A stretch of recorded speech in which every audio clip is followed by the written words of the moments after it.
La ilaha illallah Muhammadun Rasulullah alaihi salatullah wa alihi wal ahib. Innal kafirina kanu lakum aduwwan mubina. Orang-orang kafir itu adalah musuh kamu yang jelas. Awas, kafir-kafir itu musuh maksudnya mah. Ya kan gitu. Jadi ya itulah, saya sendiri juga membedakan muslim dan muslim itu jadi repot bagi saya. Sebab kalau non muslim itu tidak menginformasikan apapun. Kalau saya bilang merah, terbangun imajinasi dalam pikiranmu satu warna yang seperti itulah, ya kan gitu. Putih tergambar warna putih. Tapi kalau tidak merah, apa yang ada dalam pikiran? Betul nggak? Pinter, paham kan? Goblok, sedang, cerdas, rajin, malas. Kalau tidak rajin, kalau tidak pinter, enggak juga. Tidak pintar, tidak bodoh, bisa juga. Nah, jadi artinya tidak menginformasikan. Sebetulnya ya bilang saja secara setara, Nasrani Nasrani, Yahudi Yahudi, Buddha ya Buddha, itu.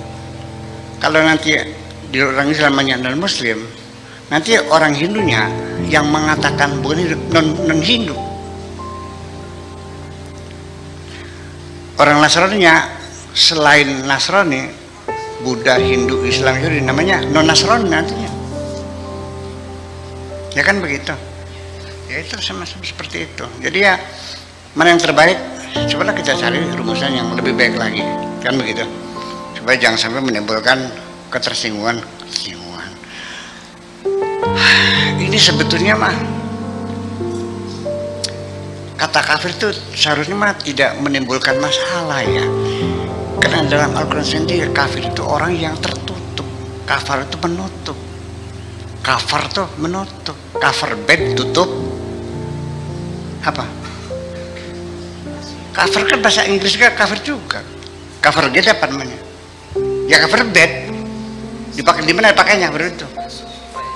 Ya di atas spray gitu. Di atas spray ya seperti dulu itu ada cover bed.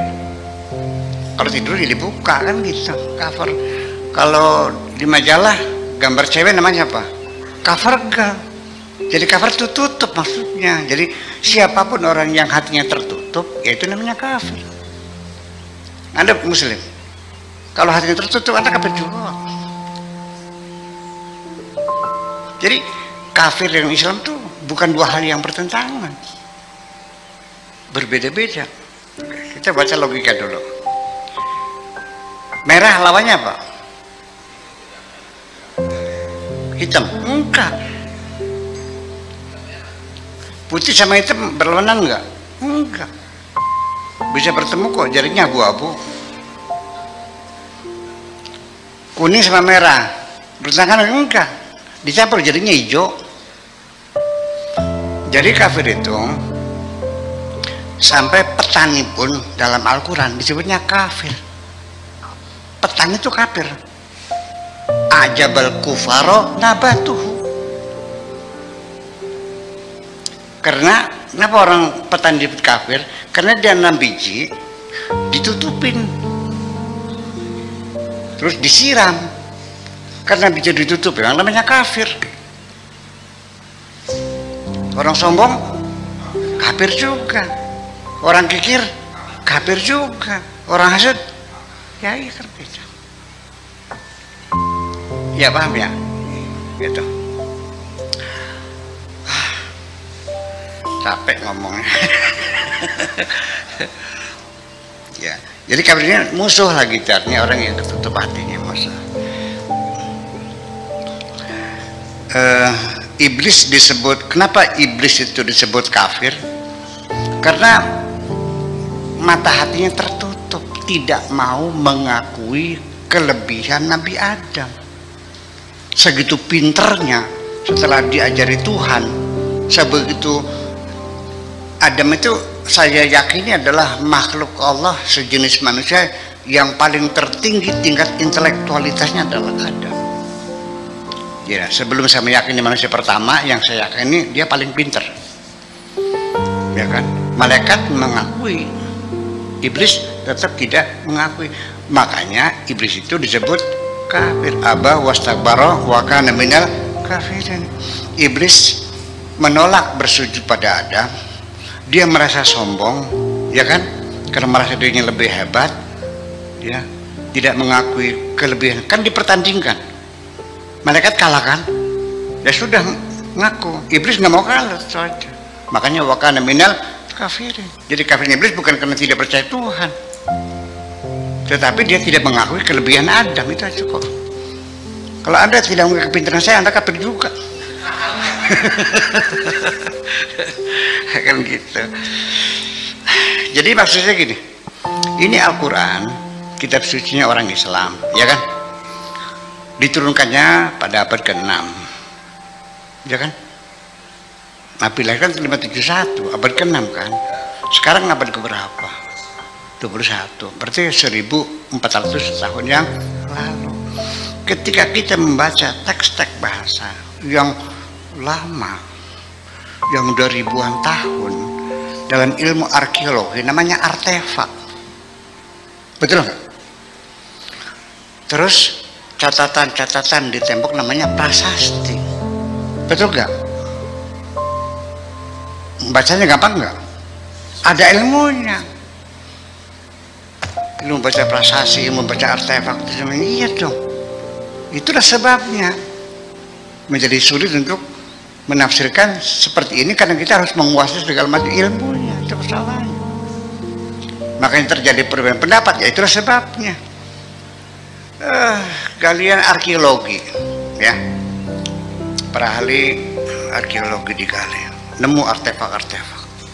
Mereka membaca berbeda-beda kok, sama, ya kan? Nah, makanya perlu ada dukungan-dukungan ilmu yang lainnya. Ya itulah sebabnya. Orang Arab juga nggak ngerti nih, orang Arab juga.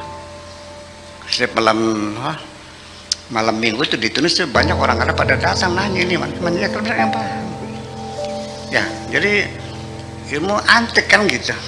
Nah, orang Arab juga banyak kalimat yang nggak paham, sudah tidak dipakai sehari-hari lagi. Coba kapan-kapan bawa tulisannya Armin Pane atau Kadir Munsi, yuk dibaca, kasih anak SMA nggak paham, betul nggak? Ya itulah kira-kira semacam itu. Nah, makanya perlu banyak ilmu semacam itu. Jadi tidak semudah itu. Jadi ada namanya sejarah terminologi itu, ada sejarahnya. Kalimat ini asalnya begini, begini. Kan perkembangan.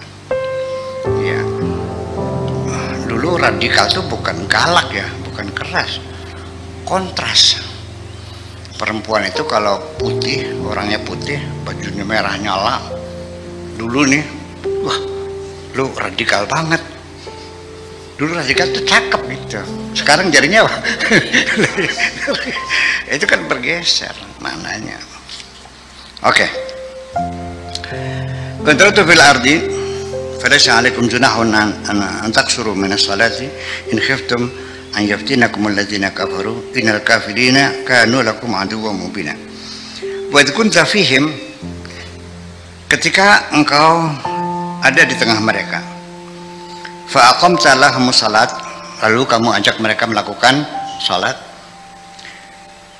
فلتقم طائفة منهم معك, mesti ada satu kelompok melakukan sholat bersama kamu.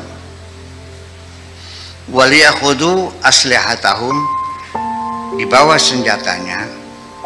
Fa in sajadu, ketika mereka bersujud, falyakunu min waraikum, ketika mereka bersujud kamunya siap bawa senjata.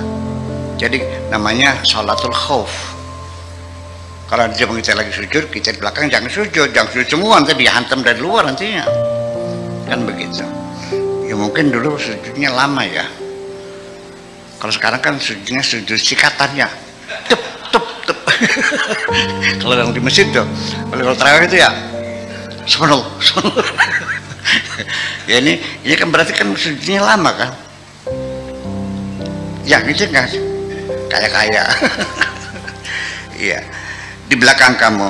Wal tati ta'ifatun ukhra, kemudian didatangkan kelompok yang lain, lam yusallu, yang belum salat, berbaris gitu, sujud belakang gitu. Oke. Fal yusallu ma'aka, lalu mereka salat bersama kamu. Wal yakhudhu hidrahum, hendaklah mereka berhati-hati, ya. Wa aslahatahum, dan senjatanya juga dibawa. Wadzal ladzina kafaru law taghfuluna an aslihatikum, mereka selalu mengintai kapan Anda melepaskan senjata semasa sholat. Nah itu diserang tiba-tiba gimana? Oke. Fayamiluna alaikum mailatan wahidah, kamu akan babak belur, diserang tiba-tiba sekaligus kan gitu, habislah gitu, senjata dilepas gitu. Wala junaha alaikum in kana bikum adzan min matarin, juga tidak ada dosa bagi kamu ketika kamu merasa sakit karena hujan. Di 20 derajat di atas garis lintang utara, udara udah dingin, kalau hujan tuh sakit. Di sini mah enak hujan-hujanan. Di Belanda mah nggak ada orang hujan-hujanan tuh. Ya salju sama es kan gitu. Kayak apa di tangan kaku kalau sudah musim dingin tuh. Ambil air wudhu nih kaku banget, bisa diangetin gitu. Ini kan enak. Ya gitu. Maksudnya rasa sakit ya. Min matarin dari hujan. Au kuntum marda, atau juga kamu sedang sakit, antadau aslihatakum, untuk melepaskan senjatanya. Wa khudhu hidrakum, berhati-hatilah, innallaha a'adda lil kafirina adzabun muhina, Allah telah mempersiapkan untuk mereka orang kafir itu hukuman yang menghinakan. Fa idza qadaytum sholata, ketika salat sudah kamu lakukan, fadhkurullah qiyaman wa qu'udan wa ala junubihim, sudah selesai sholat berzikirlah. Setelah sholat berzikir, assalamualaikum, alhamdulillah, alhamdulillah, alhamdulillah, subhanallah, subhanallah. Berapa kali? 23. Ya kan? Itu mau wirid namanya. Zikir di sini sambil berdiri, sambil duduk, sambil berbaring, artinya selalu sadar diri, selalu ingat Tuhan, artinya selalu tetap berkonsentrasi. Iya, kalau wiridan itu bawa tasbih, subhanallah, subhanallah, subhanallah 33 kali, ya kan? Ya Latif, ya Latif berapa? 29 kali. Ya Rozak, ya Rozak 308 kali. Nah kalau zikir mah ingat, konsentrasi, sadar. Jadi kita sadar tuh dalam segala aktivitas kita selalu sadar dalam konsentrasi. Qiyaman wa qu'udan wa ala junubihim, itu maksudnya. Makanya ada orang mengatakan zikiran itu bid'ah. Ya kan? Apa itu? Hilal, nggak ada tuh nabi. Ya udahlah, kita usah bertengkar di situ. Yang mau beri silakan, yang nggak silakan saja lah. Apa sih untungnya bertengkar? Faida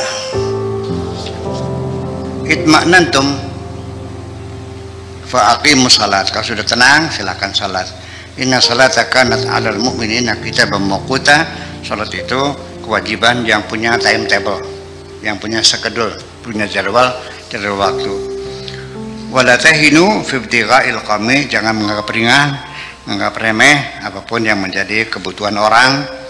In takunu ta'lamuna fa innahum ya'lamun, enggak usah khawatir kalau kamu sakit, mereka juga sakit kok. Takut perang, mereka juga takut kok. kamu kebacok sakit, mereka juga kebacok sakit juga. Jadi ya jangan ada rasa takut menghadapi musuh, hadapi aja gitu. Fa innahum ya'lamun kama ta'lamun wa tarjuna minallah, kamu ada harapan dari Allah, ma la yarjun, tapi mereka tidak ada harapan.